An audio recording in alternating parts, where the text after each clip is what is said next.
जय शिला प्रभुपाद। नमो विष्णुपादाय कृष्णपृष्ठाय भूतले श्रीमते भक्ति वेदांत स्वामिन्निति नामिने। नमस्ते सारस्वती देवी गौरवाणी प्रचारिणे निर्विशेष शून्यवादी पाश्चात्य देशतारिणी।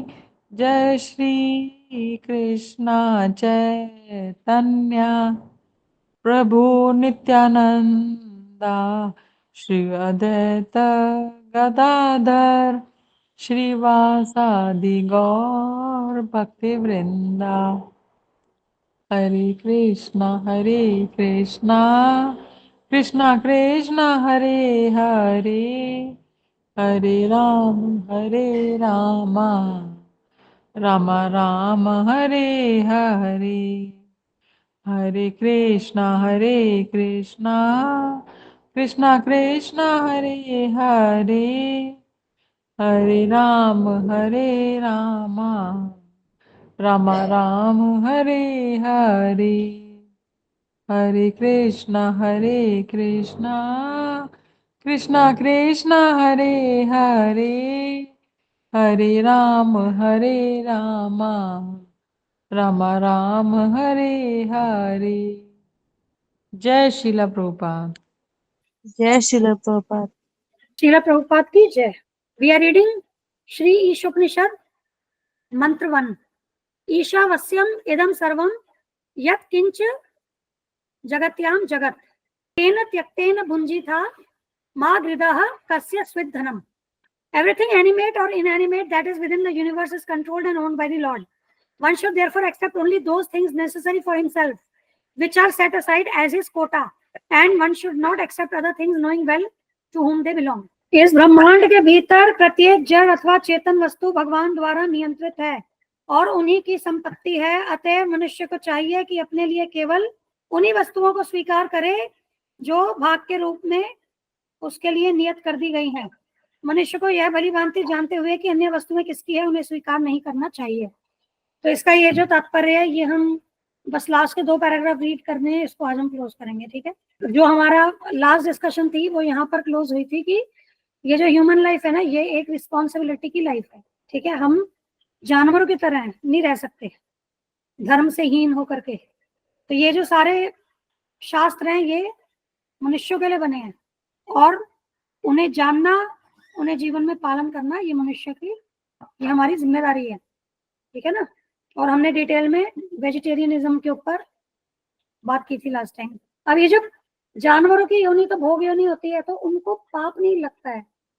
मान लीजिए शेर अगर बकरी को खा रहा है या हिरन को खा रहा है तो उसको पाप नहीं लगेगा, उसकी बॉडी का कंस्ट्रक्शन ही वैसा है। प्रकृति द्वारा उसको उसका फूड जो है ना वो दूसरा जानवर ही प्रोवाइड किया गया एज अ फूड। लेकिन अगर हम ऐसा करेंगे, जानवरों को मारेंगे, उनको खाएंगे, तो हमें पाप लगेगा, क्योंकि हम बाय कॉन्स्टिट्यूशन या बाय कंस्ट्रक्शन भी हम वैसे नहीं है। मतलब हमारा शरीर उसके लिए, नॉनवेज के लिए नहीं बना है। और अगर धर्म के नियमों के अनुसार भी देखें तो हमें जीव हत्या करके, हिंसा करके अगर हम दूसरे जीव को अपना भोजन बनाते हैं तो उससे हमें पाप लगेगा। और वैसे भी बहुत, मतलब अगर इसको रिलीजियस एंगल से देखें या इसे हम मतलब सोशल पॉइंट ऑफ व्यू से, इकोनॉमिक पॉइंट ऑफ व्यू से, एथिकल पॉइंट ऑफ व्यू से, तो हर रेस्पेक्ट में अगर हम देखेंगे ना, नॉन वेजिटेरियनिज्म जो है ना वो गलत है। ठीक है, तो अब आगे हम पढ़ते हैं।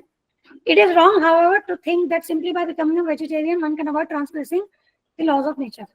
अगर हम ऐसा सोचे कि केवल शाकाहारी बन करके हम प्रकृति के नियमों के उल्लंघन से अपने आप को बचा सकते हैं, ऐसा सोचना गलत है। क्योंकि अब यहाँ प्रभुपाद जी कह रहे हैं, क्योंकि ये ना बड़ा बेसिक, सबसे पहले क्वेश्चन यही आता है, अरे आप तो कहते हो कि नॉनवेज नहीं खाना है, तो पौधों में भी तो जीवन होता है। तो उन्हीं लोगों को जवाब देने के लिए ना यहाँ प्रभुपाद जी ने यहाँ पर आगे यही बताया कि vegetables also have life and while it is nature's law that one living being is meant to feed on another, for human beings the point is to recognise the supreme lord. ये जो plants होते हैं, उनमें भी जीवन होता है। लेकिन प्रकृति का नियम क्या है? जीवो जीवस्य जीवनम। एक जीव का भोजन दूसरा जीव है। ये बनाई इसी तरीके से, ये प्रकृति बनाई गई है कि एक जीव का भोजन कोई दूसरा जीव है। लेकिन यहाँ पर अगर आप इस श्लोक को एकदम फंडामेंटली अप्लाई करेंगे ना, तो इसमें क्या है कि जो वस्तुएं हमारे लिए भगवान ने नियत कर दी है, हमें उन्हें स्वीकार करना है। अब जीवो जीवस्य जीवनम तो है ही, अब हमें भौतिक जगत का जो रूल है उसके हिसाब से किसी और जीव पर भोजन के लिए निर्भर तो होना होगा। लेकिन अब उसमें भी हमें देखना होगा कि हमारे लिए भगवान ने क्या नियत करा है। अब उसमें अगर हम अनलिमिटेडली अनकंट्रोल्ड वे में कुछ भी खाते हैं तो वहां पर फिर गड़बड़ हो गई। और यहाँ सबसे मेन जो बात है ना, जो हमें समझनी है कि for human beings the point is to recognise the supreme lord. ये बहुत इंपॉर्टेंट है। अब एक जीव दूसरे जीव को तो भोजन के रूप में खाएगा, वो तो नियम है, लेकिन हम ह्यूमन बीइंग्स को, हम मनुष्यों को इसे जानना आवश्यक है कि भगवान ने हमें किन किन वस्तुओं को भोजन के रूप में प्राप्त करने की मान्यता प्रदान की है। इस तरीके से हमें सोचना होगा। और यहाँ तो चलो केवल फूड की बात, मतलब अभी तो हम फूड के ऊपर ही चर्चा कर रहे हैं, बट इसके अलावा हर एक चीज के ऊपर हमें ये जो है ना प्रिंसिपल ईशोपनिषद का ऐसे ही अप्लाई करना है, हर एरिया में लाइफ के ना लगाना है।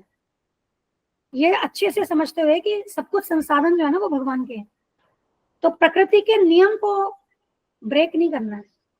और पता है अब ये हो भी क्यों रहा है, प्रकृति के नियम को मनुष्य क्यों ब्रेक कर रहा है? अगर हम बाकी स्पीशीज देखें तो वो ब्रेक नहीं कर रहे हैं, वो नियम नहीं तोड़ रहे हैं, वो तो नियम पालन कर रहे हैं। और उसमें प्रॉब्लम यह है कि एक तो हमें बाकी योनियों से ज्यादा बुद्धि प्रदान कर दी गई, जबकि वो बुद्धि प्रदान की गई थी ब्रह्म जिज्ञासा के लिए।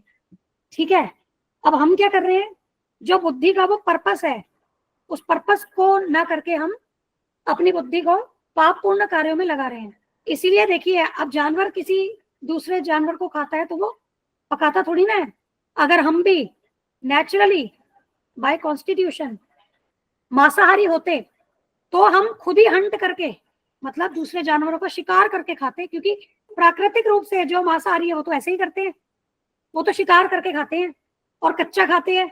हम लोग क्या कर रहे हैं, हमें क्योंकि हायर इंटेलेक्ट बुद्धि, बाकी स्पीशीज से बुद्धि ज्यादा प्रदान की गई है, तो हम उस बुद्धि का दुरुपयोग कैसे कर रहे हैं, मांसाहार को एंजॉय करने के लिए। क्योंकि अब हम कच्चा नहीं खा सकते तो हम पकाते हैं, क्योंकि हमारा शरीर कच्चा मांस खाने, हमारा शरीर मांस खाने के लिए है ही नहीं, तो ऑब्वियसली कच्चा खाने की तो कहीं बात ही नहीं उठती। लेकिन अब जो खाना चाहते हैं तो अपनी बुद्धि कहाँ यूज कर ली कि चलो भाई पका के ही खा लेते हैं। तो यहाँ हमारी ये गलती है। तो जो पर्पस के लिए हमें ये बुद्धि प्रदान की गई है, हम उस बुद्धि का दुरुपयोग कर रहे हैं। ठीक है, और सेकेंड पॉइंट क्या है, सेकेंड पॉइंट यहाँ समझने का है कि बाकी जानवर अपना पेट भरने के लिए, जो मांसाहारी जानवर हैं वो अपना पेट भरने के लिए खाते हैं और हम स्वाद के लिए मांसाहार करते हैं। ठीक है, तो दिस इज ये दो आप एक तरीके से ये डिफरेंसेस समझ सकते हैं। ठीक है, बाकी मांसाहारी जानवरों में और मनुष्य में। और हमारा जीवन आत्म साक्षात्कार के लिए है। अब जब हम अपनी बुद्धि का दुरुपयोग करेंगे तो क्या होगा, हम भटक जाएंगे, जो हमारा पर्पस है हम उसको अचीव नहीं कर पाएंगे, हम वापस गिरेंगे एनिमल किंगडम में। उसको हमें, तो इसीलिए क्या शास्त्रों का ज्ञान, अब हमने बुद्धि की बात की, अब वो बुद्धि ब्रह्म जिज्ञासा के लिए दी गई है, शास्त्रों को पढ़ने के लिए दी गई है, जो रियल प्रॉब्लम्स ऑफ लाइफ है उसको सॉल्व करने के लिए दी गई है, लेकिन हम उसको वहां उपयोग नहीं कर रहे हैं। तो वहां पर ये जो है ना, ये गलती आ गई। यहाँ पर ये मतलब हमारी मनुष्यों का यहाँ पर मिस्टेक है कि जो पर्पस है आप उसके लिए नहीं कार्य कर रहे। अब दूसरी चीज क्या है कि कई लोग जो शाकाहारी होते हैं वो बहुत ही अभिमान महसूस करते हैं कि देखो हम तो शाकाहारी है। तो यही पर प्रभुपाद जी देखो क्या कह रहे हैं, 10 one should not be proud of being a strict vegetarian. ठीक है, तो अगर हम शाकाहारी हैं तो कोई बड़ी बात नहीं है, जैसे बकरी शाकाहारी है ना, तो ऐसे और कई जीव हैं जो स्ट्रिक्ट वेजिटेरियन है, कट्टर शाकाहारी है। तो ये कोई ऐसी क्वालिटी नहीं हुई, अगर हम शाकाहारी हैं तो ये हमारे अंदर कोई ऐसा कोई गुण, महान गुण नहीं हो गया जिसके हम बहुत ही अभिमान करें कि अरे हम तो शाकाहारी हैं। बहुत सारी जीव प्रणालियां हैं जो शाकाहारी है, तो कौन सी बड़ी बात कर दी। नहीं, बल्कि हम कहें तो ये वाली बात है, ये तो हमारी नेचुरल स्थिति है। जो हम जीवन लाइफ स्टाइल लेते हैं वो तो आर्टिफिशियल हो गई है, बल्कि जो हम जबरदस्ती ले रहे हैं उसको अपना रहे हैं वो तो आर्टिफिशियल है। नेचुरल लाइफ तो हमारी यही है। बिल्कुल बिल्कुल। तो इसमें कोई बड़ी बात है ही नहीं कि हम कुछ कुछ महान कर रहे हैं शाकाहारी होकर के। अब पता है यहाँ इंपॉर्टेंट बात क्या आती है, जैसा हमने पढ़ा था, आई थिंक ये on the way to Krishna 3rd के स्टार्टिंग में ही पढ़ा था। ये देखिए यहाँ चेतना की बात कर रहे हैं। याद है शुरू में प्रभुपाद जी ने बताया था कि आप जो भी एक्टिविटीज कर रहे हो उसको रोकना नहीं है, लेकिन उसको कृष्ण चेतना में करना है। वास्तव में उन एक्टिविटीज का मतलब ही हम तभी समझेंगे, है ना। अब देखो, अब जानवर कोई काम कर रहा है वर्सेस अगर मनुष्य कोई काम कर रहा है। अब मनुष्य की बुद्धि इतनी विकसित है कि वो जो भी कार्य कर रहा है वो इंटेलेक्चुअली क्या उसको समझ सकता है। जानवर भी इंटेलिजेंट है, लेकिन वो उस लेवल तक नहीं समझेगा, उस सूक्ष्म लेवल तक नहीं समझेगा जितना मनुष्य समझ सकता है। तो यहाँ पर भी अब हम वापस इसी पर आए, यहाँ जो बात कर रहे हैं ना कि वेजिटेरियन, स्ट्रिक्ट वेजिटेरियन होकर के हमें अभिमान नहीं करना चाहिए, क्योंकि इसमें एक चीज ये भी समझने की है कि हम स्ट्रिक्ट वेजिटेरियन क्यों हैं। वो जो वाय है कि क्यों हम स्ट्रिक्ट वेजिटेरियन है, उसका आंसर हमें क्लियर होना चाहिए। मतलब एक तो हो गया कि ठीक है शाकाहारी है, लेकिन शाकाहारी क्यों है? Do we know the reason? Do we know the philosophy? Scientific में तो हो गया कि हमारा इसी तरीके से शरीर बना है, जबकि साइंस भी क्या है कि अब कहने को जो साइंस के स्टूडेंट्स ही हैं, जो बड़े बड़े डॉक्टर्स हैं, वो भी मांसाहार करते हैं। अब साइंस भी अगर हम उस हिसाब से देखें कितना उस चीज को एक्सेप्ट करती है, क्योंकि करनी कथनी में तो डिफरेंस दिखता ही है ना। Those people who are advocating medical science या जो एनाटॉमी की जो पूरी साइंस है, जो एडवोकेट करते हैं, जो डॉक्टर्स या बुद्धिजीवी बोले, लेकिन अब वो खुद कितना पालन करते हैं ये भी बात है। हम वेजिटेरियनिज्म में क्यों फॉलो कर रहे हैं कि क्या उसके पीछे क्या उसके पीछे मूल कारण क्या है, वो समझना जरूरी है। अब जिसमें फिर हमारे ना ऐसे आ जाएगा मूल कारण में कि पहला तो यही आ जाएगा कि भाई सभी जीव जो है वो भगवान के अंश हैं, तो हमें दूसरे जीवों के प्रति हिंसा नहीं करनी चाहिए। और फिर सेकंड पॉइंट उसमें आ जाएगा कि मतलब हम वेजिटेरियन है, हम तो इनफैक्ट कृष्णाटेरियन है। हमारे लिए भगवान ने वेजिटेरियन फूड प्रदान किया है, लेकिन हम भगवत गीता प्रिंसिपल के हिसाब से हम उस फूड को भगवान को भोग लगाते हैं, उसके बाद प्राप्त करते हैं। तो जब हम ये पूरा अंडरस्टैंडिंग कंप्लीट करेंगे ना, तब एक्चुअली अगर हम जो वेजिटेरियन बोले कृष्णाटेरियन बोले, तब कृष्णाटेरियन में तो खैर वो चीज क्लियर हो ही रही है, बट बेसिकली जब हम ये फिलोसफी पूरी पीछे की समझ करके कृष्ण चेतना में जब हम एक जीवन शैली फॉलो करते हैं, तब उसका एक्चुअली मीनिंगफुल भी है वो हमारे लिए, है ना। क्योंकि स्ट्रिक्ट वेजिटेरियन होकर भी क्या हो रहा है, पाप तो कर ही रहे हैं, क्योंकि वेजिटेबल्स में भी लाइफ है। तो वहां स्ट्रिक्ट वेजिटेरियन होकर के भी हम ये प्रकृति के नियमों से तो नहीं बच सकते हैं, वहां तो हम फंसे रहेंगे। लेकिन हाँ, वो एक पॉजिटिव स्टेप है टूवर्ड स्पिरिचुअलिटी, क्योंकि तब क्या होगा कि हमारी बुद्धि दूषित नहीं होगी, तामसिकता जो होगी वो हमारी पर्सनालिटी में अटैक नहीं करेगी। तब हम क्या है कि इस डायरेक्शन में आध्यात्मिक ज्ञान के मार्ग पर क्या अच्छा हम चल सकते हैं, उसके लिए वो अच्छा है। लेकिन हम कहें कि स्ट्रिक्ट वेजिटेरियन होकर के हमने नियम जो है वो हमारे मतलब नियम लागू नहीं होंगे, हम उससे बच जाएंगे, वो नहीं हो सकता, ठीक है ना। तो यहाँ पर सबसे इंपॉर्टेंट चीज है कि हम जो भी हमारी जीवन शैली है ना वो कृष्ण चेतना में होनी चाहिए, तभी हमारा वो जीवन की ना पूर्णता उसी में आएगी। चाहे वो कोई भी हमारा कोई भी डेली रूटीन हो, चाहे वो किसी भी प्रकार के हमारे फूड हैबिट्स हो गए, या मतलब anything and everything that we do, that action should be in the mode of Krishna consciousness. Animals do not have developed consciousness by which to recognize the Lord, but a human being is sufficiently intelligent to take lessons from the Vedic literature and thereby know how the laws of nature are working and derive profit out of such knowledge. If a man neglects the instructions of the Vedic literature, his life becomes very risky. A human being is therefore required to recognize the authority of the Supreme Lord and become his devotee. We must offer everything for the Lord's service and partake only of the remnants of the food offered to the Lord. This will enable him to discharge his duty properly. तो यहाँ देखो बहुत important है कि vegetarian हो करके भी क्या है कि हम प्रकृति के नियमों के अंतर्गत सफर करेंगे, क्योंकि वेजिटेबल्स में भी लाइफ है। लेकिन अब यहाँ पर सरल तरीका है कि हम इन नियमों को कैसे हम इससे बच सकते हैं। ये जो प्रकृति की पनिशमेंट है, जब हम किसी दूसरे जीव को भोजन के रूप में ले रहे हैं, तो ये जो प्रकृति की उस पर जो मतलब जो रिएक्शन आना है हमारे लिए, उससे हम कैसे बच सकते हैं कि उस भोजन को हम भगवान को अर्पित करें। तो ये जो वेदों का ज्ञान हमारे लिए दिया गया, हम समझ सकते हैं चीज, ये जानवर नहीं समझ सकता। और अगर हम इन वेदों के जो इंस्ट्रक्शंस को इनको निग्लेक्ट करेंगे तो क्या होगा, हमारी लाइफ रिस्की हो जाएगी, है ना। क्योंकि क्या होगा, हम जन्म मृत्यु के चक्कर में फंसे रहेंगे। हम अपनी ह्यूमन लाइफ को रिस्की तो कर रहे हैं। अगर हम वैदिक इंस्ट्रक्शंस को फॉलो नहीं करते हैं, समझने का प्रयास नहीं करते हैं, तो क्या होगा, हम इस ह्यूमन लाइफ का पर्पस है जिसके लिए हमें ये ह्यूमन लाइफ मिली है, हम उसी को फॉलो नहीं कर, उसी को प्राप्त नहीं कर पाएंगे। फिर क्या होगा, रिस्की कैसे हो गई, हम नीचे की योनियों में गिर जाएंगे। अगर पालन नहीं करेंगे तो नीचे की योनियों में गिर जाएंगे, तो गड़बड़ हो गई है। तो हमें इसलिए केयरफुल होना है कि वैदिक लिटरेचर जो है वो हमें वेदों से ज्ञान लेना है और उसको अप्लाई करना है। और भगवान की अथॉरिटी उसको हमें स्वीकार करना है। भगवान की सत्ता, कि भगवान प्रोप्राइटर है, सब कुछ भगवान का है, इसे हमें स्वीकार करना होगा। और यह स्वीकार करते हुए फिर हमें भगवान का भक्त बनना होगा। अब जो लोग भक्ति में नहीं है और कहते हैं कि भाई, अब ये वाली अगर सिर्फ स्टेटमेंट देखें ना प्रभुपाद जी की, ये देखो दोनों चीजें ना कनेक्टेड है। ये देख रहे हैं, ये और बिकम हिज डिवोटीज, ये दोनों कनेक्टेड हैं। अब कोई व्यक्ति अगर कहता है कि मैं तो भगवान की सत्ता को, भगवान की अथॉरिटी को, भगवान की पावर को मैं स्वीकार, उनकी महानता को, सुप्रीमेसी को मैं स्वीकार करता हूँ, लेकिन अभी उसने ये नहीं बनाया, उसने ये सेकंड स्टेटमेंट को फॉलो नहीं किया, उनकी भक्ति नहीं कर रहा है, तो इसका मतलब अभी वो भगवान की सुप्रीमेसी, भगवान की अथॉरिटी नहीं जाना है, क्योंकि आचरण में नहीं आया ना।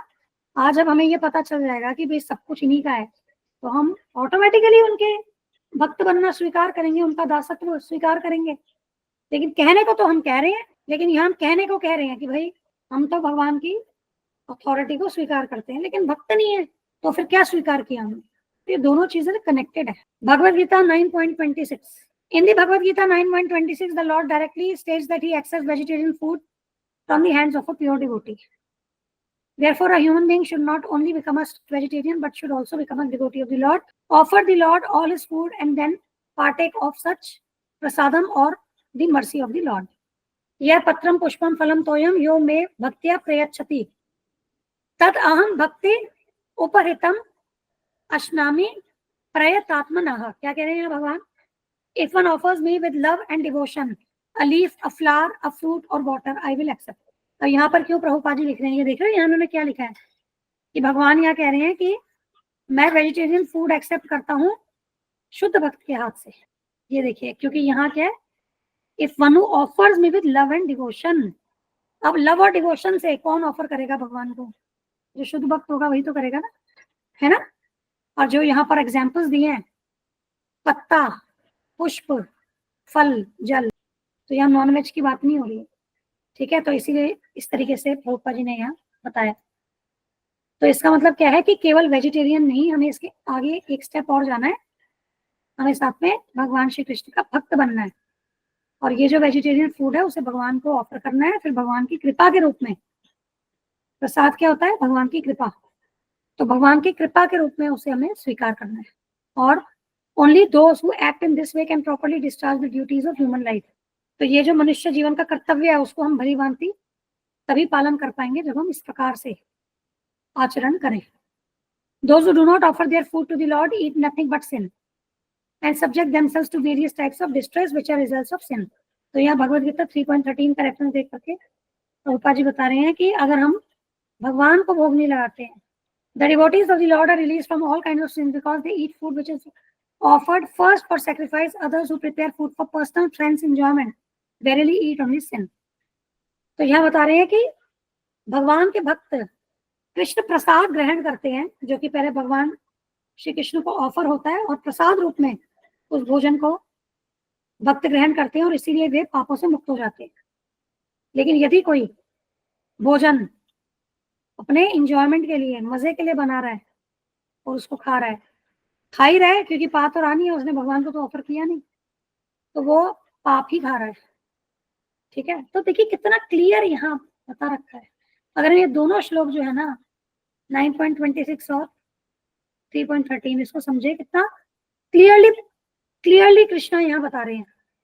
बट इसको समझने के लिए भक्त के द्वारा ही एक्चुअली हम इसे समझ सकते हैं, ठीक है। इसलिए गुरु की शरणागति बहुत इंपॉर्टेंट है। और गुरु कौन है, जो शुद्ध भक्त हैं। तो ये बातें ना तब हम समझ भी पाएंगे और हमारी श्रद्धा भी डेवलप होगी। एक्चुअली समझने का मतलब है श्रद्धा भी होगी और पालन भी करेंगे ना। अब ऐसी स्टेटमेंट पढ़ के तो चलो जो अभी भक्ति में नहीं है वो भी रीड करके कहेंगे अच्छा ठीक है भगवान जी ऐसा कह रहे हैं, लेकिन क्या आपकी भगवान के वाक्यों के प्रति श्रद्धा आई? बहुत जरूरी है। एक तो यथारूप में समझना। देखो जो भी ये शास्त्र पढ़ते हैं हम उन्हें गुरु के माध्यम से जानना होगा, और वो गुरु की शक्ति है जिससे हमारा संकल्प भी जो होगा ना शास्त्रों के प्रति वो भी दृढ़ होगा।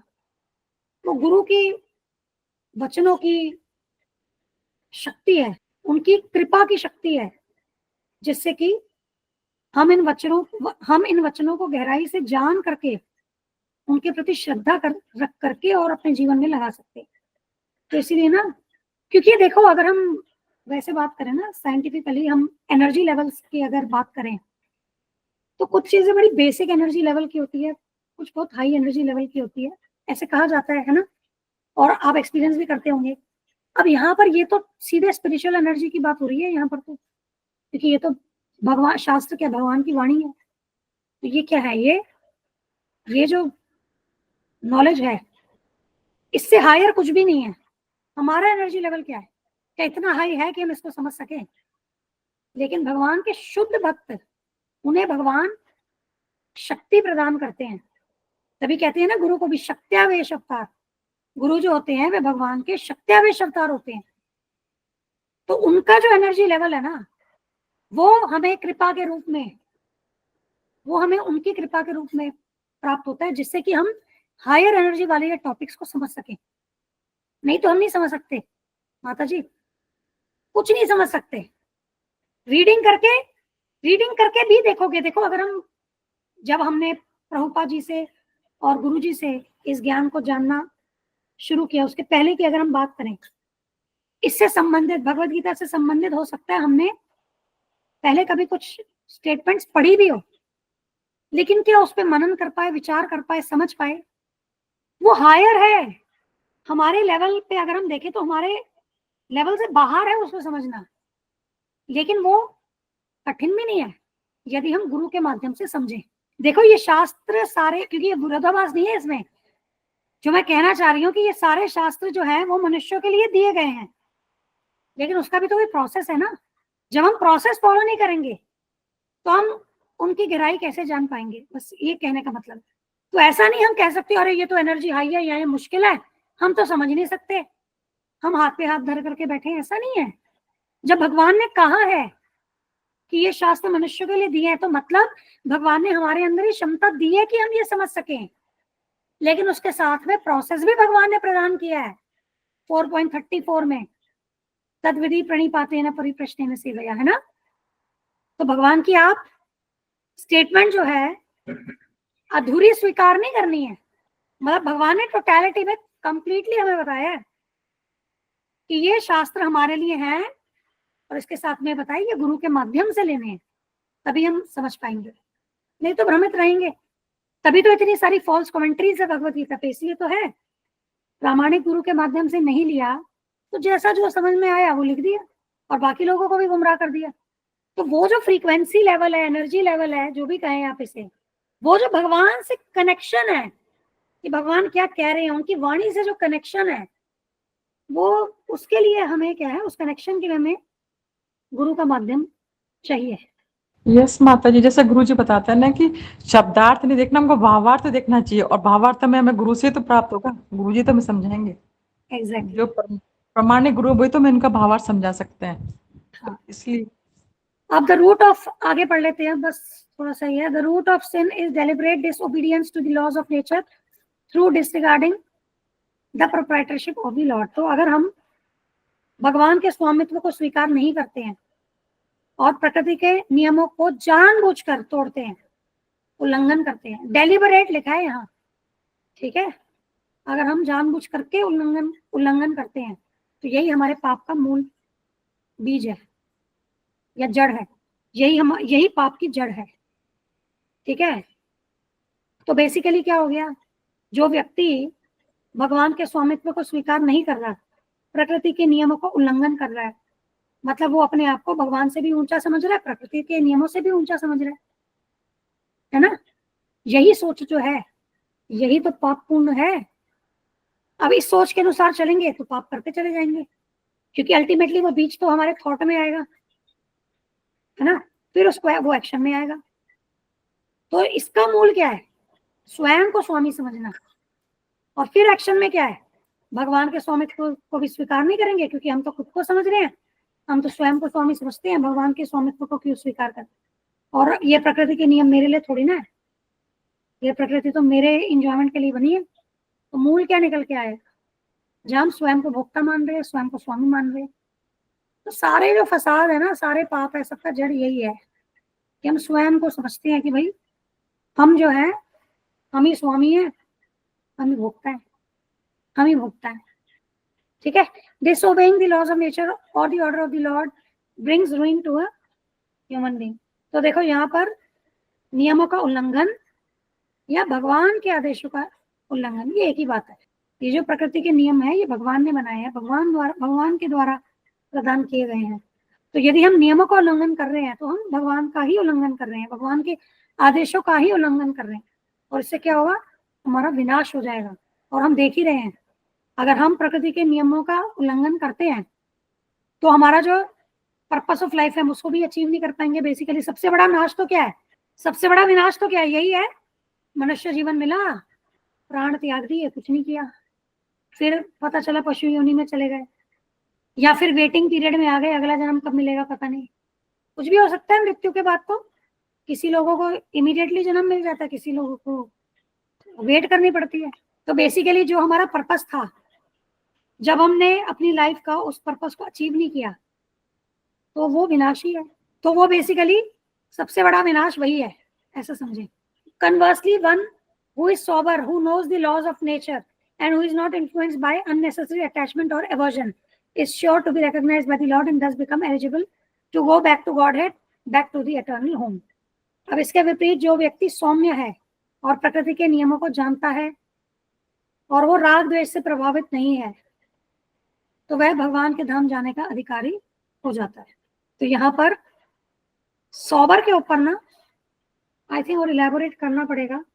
सौम्य, सोबर, देखते प्रभुपाद जी ने सोबर के ऊपर क्या बताया है। अगर हमें कुछ देखिए, थोड़ा सा इसको हम एक बार देख लेंगे, ठीक है। अभी यहाँ काफी सारे हैं, बट एक्चुअल डेफिनेशन जो है ना, तो यहाँ देखते हैं। सोबर के लिए यहाँ देखो कह रही है धीर, ठीक है, ये वाला देखो, वन हैज टू बिकम धीर, sober, silent, then he can understand, not these busy dogs. ये देख रहे हो, प्लेन, सिंपल, गंभीर, शांत, आत्म संयमी, मतलब संयमी, ठीक है। तो यहाँ देखिए, conversely, one who is sober, who knows the laws of nature. तो बेसिकली जो सौम्य है, हम कह सकते हैं जो शांत है, ठीक है, जो मतलब शालीनता भी इसमें आ जाएगी ना, शालीनता से।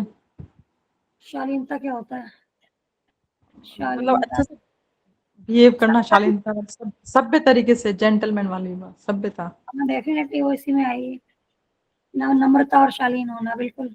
हाँ हाँ, वो तो इसमें वो भी तो इसमें इंक्लूड हो जाएगा ना। मतलब सौम्य का मतलब एक तरह से ऑल ओवर पर्सनालिटी सारी बढ़िया, हाँ, पॉजिटिव वाली बात।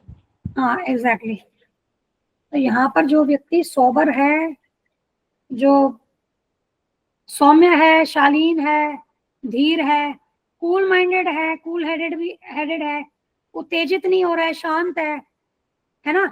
एक्चुअली जब ऐसी क्वालिटीज होगी तभी वो नॉलेज को समझ भी पाएगा, तभी वो प्रकृति के नियमों को समझ पाएगा। जैसे यहाँ पर ना लिखा है, यहाँ पर प्रभुपाद जी ने, who knows the laws of nature.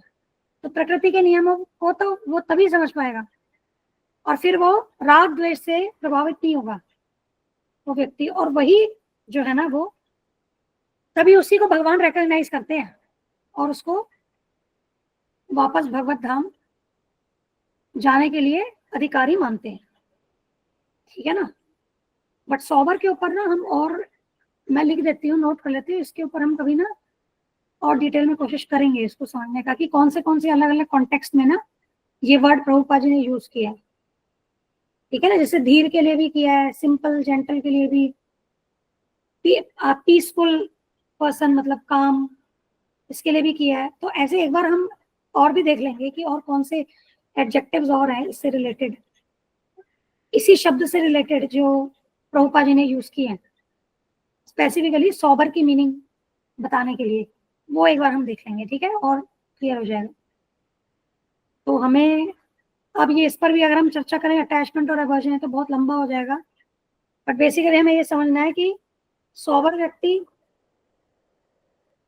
मतलब वो बेसिकली यही हो गया कि वो जो नॉलेज है ना, चाहे वो प्रकृति के नियमों की या अपनी सेल्फ की, कि भाई मैं ये स्पिरिट सोल हूँ, मैं ये मटेरियल बॉडी नहीं हूँ या माइंड नहीं हूँ, मैं स्पिरिट सोल हूँ, क्योंकि तभी ये जो अटैचमेंट और एवर्जन है राग द्वेष से भी तो तभी मुक्त होगा ना वो।